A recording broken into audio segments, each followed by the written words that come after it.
AP ప్రభుత్వం ప్రతిష్టాత్మక పథకం తల్లికి వందనం నిధులు విడుదల చేసేందుకు సిద్ధమైంది. ఈ నెలలోనే తొలుత ఈ నిధుల విడుదలపై ఆలోచన చేశారు. అయితే కొన్ని సమస్యల కారణంగా వచ్చే నెలలో అమలు చేయాలని డిసైడ్ అయ్యారు. వేసవి సెలవుల తర్వాత బడులు తిరిగి ప్రారంభం కావడంతో ఇప్పుడు మెగా పేరెంట్స్ టీచర్స్ మీటింగ్తో పాటుగా తల్లికి వందనం నిధుల విడుదలపైన నిర్ణయం తీసుకున్నారు. ప్రభుత్వం తల్లికి వందనం నిధుల విడుదలపై తాజాగా కీలక నిర్ణయం తీసుకుంది. ఇప్పటికే ఈ సంవత్సరం వరుసగా రెండో ఏడాది పథకం నిధుల విడుదలపై అధికారులు పూర్తి నివేదికలను సమర్పించారు. ఇంట్లో ఎంతమంది పిల్లలు ఉన్నా నిధులు అందించాలని నిర్ణయించిన మేరకు లెక్కలు సిద్ధం చేశారు. 2025లో పాఠశాలల పునఃప్రారంభంపైన జూన్ 12న పథకాన్ని అమలు చేశారు. ఈ ఏడాది వివిధ కారణాలతో వచ్చే నెల అమలు చేయాలని భావిస్తున్నారు. గత ఏడాది 67.27 లక్షల మందికి పథకం వర్తించగా ఈ ఏడాది ఆ సంఖ్య 68 లక్షలుగా గుర్తించారు.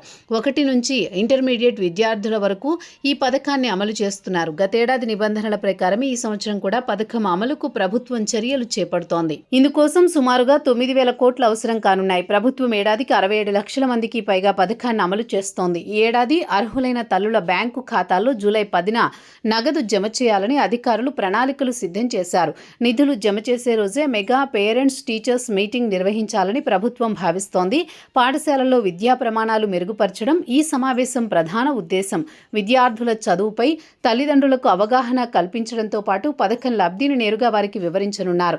అదేవిధంగా అనాథ పిల్లలకు తల్లికి వందనం నిధులు అందించడం పైన ప్రభుత్వం కొత్త నిర్ణయం తీసుకుంది. ఇందుకు సంబంధించి మార్గదర్శకాలు సిద్ధం చేశారు.